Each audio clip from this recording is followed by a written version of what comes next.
This is the sun, a giant ball of fire in the sky. The brightness fluctuates, the color changes, it moves around. It actually doesn't do any of those things, we just perceive it that way because of the way the earth. Getting good footage in natural light can be an extreme sport sometimes, but I can't help but love it. So in this video, I want to walk you through some tools and techniques to help you shape and tame sunlight, because if you can get it right, nothing beats the real thing.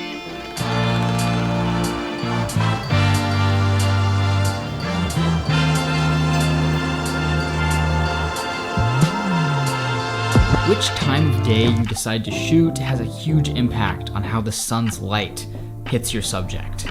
Midday light is very direct and comes from right overhead, so it's very harsh, gives you kind of weird dark shadows and high contrast on your subject. It could be the right call for your story, but it will probably be a little tougher to get good footage in. Golden hour is the time right after sunrise and right before sunset, when the sun is lower in the sky and gives you softer indirect light on the subject. You can also get that warm glow in your footage, like Hawaii 5-0. You'll see golden hour all the time in movies and TV shows. It's basically the go-to for getting pleasing looking footage outside. Sunrise and sunset are probably the most dramatic time of day that you can shoot in regards to sunlight, and it's a good thing in the right situations, but you should probably save it for those more stylistic uses. If every single shot in your film is done during sunrise or sunset, then it's probably gonna start to feel a little weird. Sunrise and sunset are also a little trickier to shoot because they don't last very long and the light is constantly changing. So it can be an absolute rush on location and then a bit of a continuity nightmare in the edit. Finally, another time of day that can be used really well for stylistic effect is blue hour. This is the time right before sunrise and right after sunset, when there's just enough light left over to get good footage and the entire sky and world kind of has this blue cast. Blue hour has a really cool, unique look to it, and you'll frequently see it used for scenes that are supposed to take place at night. Again, it's one that's trickier to shoot because it lasts a very short window of time and the light will constantly be either rising or fading depending on if you're shooting before sunrise or after sunset. We're actually going to be diving in and talking all about blue hour in my next video here on Adorama TV, so keep your eyes peeled for that. Another factor that goes hand in hand with time of day is weather.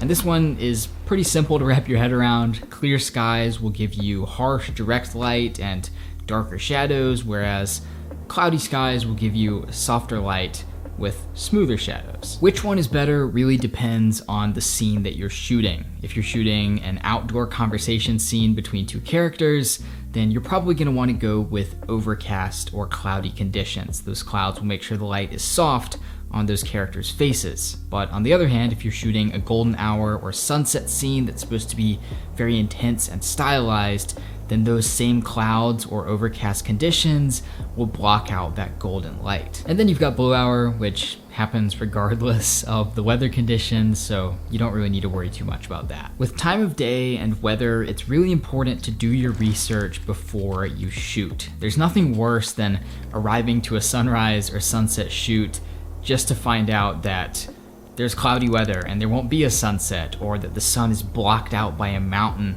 and you won't get that nice light. I use an app called PhotoPills that allows me to see the sunrise and sunset times, as well as the angle that the light will be rising or setting at a given location. And I'll also kind of look through some geotagged photos on AllTrails or Instagram or Google Maps and just make sure that the light isn't blocked by anything weird and get a general idea of the scene that I'll be shooting. Now, when you're on location shooting, you can't move the sun, but you can modify it before it hits your subject. A common tool for this is the classic 5-in-1 folding reflector. This will allow you to bounce the light back onto your subject to create a fill light, similar to a 3-point lighting setup that you might set up indoors, or you can also use it to just diffuse the light before it hits the subject, softening out that harsh natural light. And other tools can have the same effect, like a shower curtain or a frosted window or a white wall to bounce that light back onto your subject. Haze can also be a really useful tool for softening light and creating some striking volumetric effects using natural light. Now, you can use a hazer or a fog machine for this. I usually prefer to find the real thing outside when I'm shooting, but that's a bit of a gamble and can be tough to shoot in. Another tool to keep on you while you're shooting in natural light is an ND filter. Sunlight is ridiculously bright, so when you're shooting in direct sunlight, you're gonna need to use an ND filter to bring down the exposure most of the time so that you don't have to crank your shutter or your aperture and sacrifice the shallow depth of field or that nice natural motion blur. On the topic of exposing your footage, sunlight is really high contrast as well. You can get really bright highlights and really dark shadows. So how should you expose the shot? I usually don't worry too much about keeping the detail in the highlights. If it's a bright day outside, then we're kind of used to seeing those bright blown out highlights, and it's more natural to see those than to see really deep crushed down shadows. The most important thing is just to make sure that the subject of your shot is exposed decently and can be, seen naturally by the viewer, and you should be all right. Now, you still can't move the sun, but you can move yourself to adjust the angle of light, and this can make your footage look a lot nicer. The most simple way to do this is just to go in the shade.